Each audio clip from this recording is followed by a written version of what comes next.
Up now, let's quickly put out those details. Jyotiraditya Scindia has also received a call from the Prime Minister. Jayant Chaudhary has also received a call. So more names coming in on who are likely to be seen at Prime Minister Narendra Modi, PM-designate Narendra Modi's residence at 11:30 a.m. when they gather for a meet and greet. There's going to be a tea event that's going to take place at Narendra Modi's residence. Arunima, my colleague, joins us with more details. Arunima, very good morning to you. It's going to be an action-packed Sunday indeed. And we continue to pick up more names on who all have received a call from Narendra Modi's Narendra Modi's residence. There's going to be a gathering at 11:30 am. We're understanding Jyotiraditya Scindia Jayant Chaudhary, they've won from their respective constituencies. Who else are going to be making it to his residence at 11:30 am? What have we learned so far, Arunima? See, Shivraj Singh Chauhan, a big name, former Chief Minister of Madhya Pradesh, won by over 8 lakh vote margin from Vidisha. It was believed that the Madhya Pradesh Assembly election win was because of his Ladli Behna Yojana, but he was soon removed as the Chief Minister of the state. So he's one of the first ones who received a call this morning, and soon after he took the flight from Bhopal and landed in Delhi. He will be at the Prime Minister's residence for the Chai Party. It will be interesting to note what portfolio he gets. Another colleague from Madhya Pradesh, formerly a Congress minister, now with the Bharatiya Janata Party, Jyotiraditya Scindia, also got a call just a few minutes back. He's also been asked to be present at the Prime Minister's tea party, likely to take oath as a cabinet minister as well. You just heard JDU's current Rajya Sabha MP Karpuri Thakur's son Ramnath Thakur also speak to Shireen. He's received a call. He's likely to be in the MOS position in the Union Council. Lalan Singh, the other JDU MP, considered a close confidant of Nitish Kumar, he could take oath as a cabinet minister. Some of the big names from the earlier Union Council who are still waiting for calls. Dr. Jitendra Singh won from Udhampur handsomely. Kiran Rijiju, the face from Arunachal Pradesh. Anurag Thakur, Minister of Information and Broadcasting. These are all likely names who are, the BJP Karyakartas, their supporters are all waiting for the calls to go through. So as the clock is ticking towards 11:30, when that chai party is about to begin, there are some nervous, some anxious moments on these, Luton's bungalow. Some are already celebrating. The laddus have been ordered. Others are waiting with a lot of anticipation.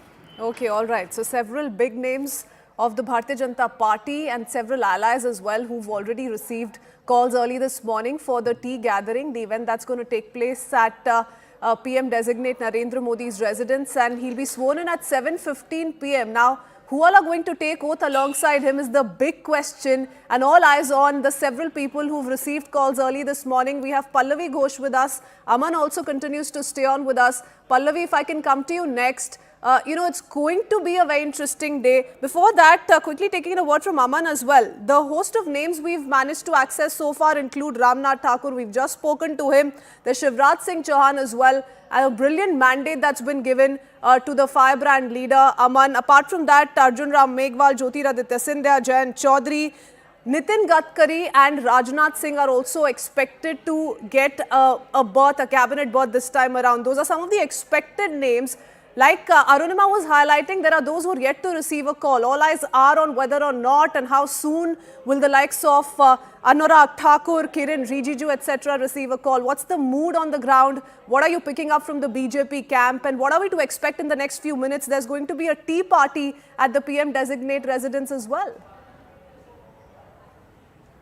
Yeah, Kritzwin, there's still an hour to go for that tea party to begin. So we will just hold on to people who have not got calls. They may get calls in the next few minutes or the next by 11 a.m. also, because the people are in Delhi itself. So let's wait for the finality. But I think the people who have got calls so far, very, very significant names. Number one, the Bharat Ratna recipients, kin of Bharat Ratna recipients getting into the Union Council of Ministers, Mr. Jayant Chaudhary and Mr. Ramnath Thakur. So both these people, whose Karpuri Thakur and Chaudhary Charan Singh were given the Bharat Ratna, their kin both will be in the Union Council of Ministers. The Beria messaging move. Jayant Chaudhary is also somebody who's delivered both the seats of Bagpat and Bijnor, which were given to him in this particular seat arrangement in the Lok Sabha elections.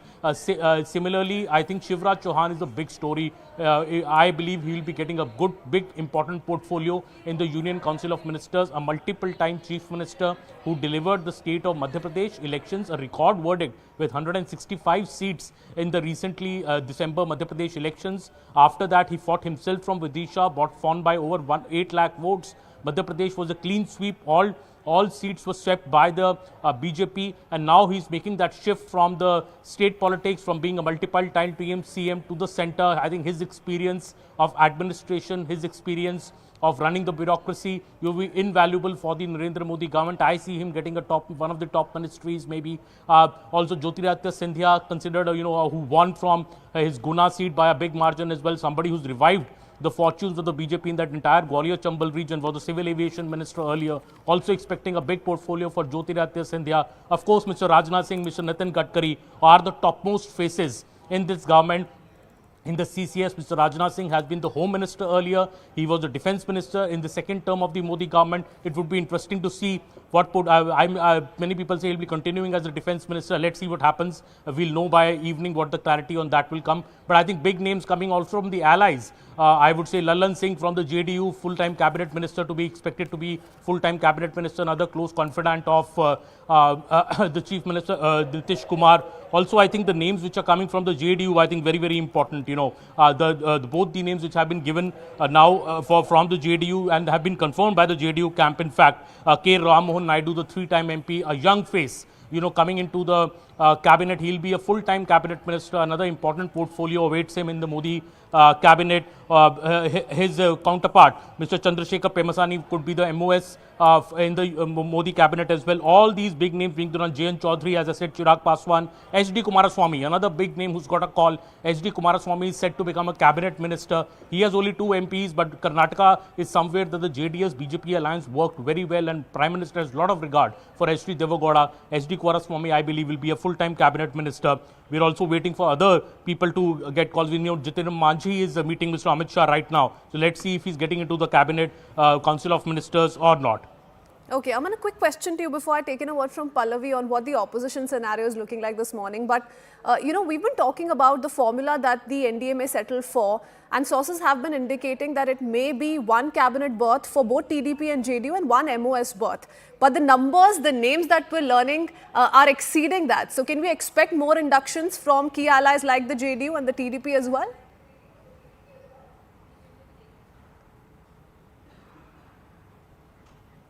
Aman? Yes, there are one full cabinet minister and 1 MOS. That is the formula offered to both the TDP and the JDU. The earlier the thing was that TDP may get 2 MOSs, but I think the government, the BJP has stuck to the same formula for the JDU and the TDP. That is what we are hearing right now. 1 full cabinet minister, 1 MOS, and these parties, TDP has 16 seats and the JDU has 12 seats. So I think that is the formula being drawn up. Eknath Shinde could get a full-time cabinet minister post. He has 7 MPs right now, and so is Chirag Paswan is getting a full-time cabinet minister because LJP has 5 seats. That is, I think, the formula. 1 full cabinet minister and 1 OMS for the 2 bigger partners in the NDA, the TDP and the JDU, and for the rest, 1 cabinet minister or 1 MOS depending on their number in the NDA alliance. Okay, all right. Many thanks for that, Aman. Stay on with us. Pallavi, like I said, what is the opposition mood looking like? There are several who've come out to say that we're going to go ahead with the boycott decision. We're not going to be in attendance as far as the swearing-in ceremony is concerned. But interestingly, Mallikarjun Kharge, given his constitutional duties and the post that, he continues to hold, he is in all likelihood going to be in attendance. Well, I mean, these are the information that we have been giving out since morning, and I think yesterday Mamata Banerjee made it very clear that the Trinamool Congress will not be a part of the oath-taking ceremony. Look, from the day the results have come in, as far as the India Front and opposition parties are concerned, they don't see it as a mandate for the Prime Minister to take oath for the 3rd time round. They just don't have the numbers, which is perhaps why they're waiting and watching. There is no guarantee that they would get those numbers, but I think they have made the intention very clear that from day one itself, it's going to be full-on confrontation with the government. First of all, the strategy is that you reject him, the entire idea of him being a legitimate Prime Minister. That's the reason why they will not want to go for the oath. Mr. Kharge, of course, apart from being the party president, is more importantly a leader of the House. It's a constitutional position. If you say you abide by the Constitution, you stand by it, then I guess you have to fulfill those responsibilities as well. Thank you for watching CNBC TV 18. For all the latest news and updates, do follow us on our social media platforms.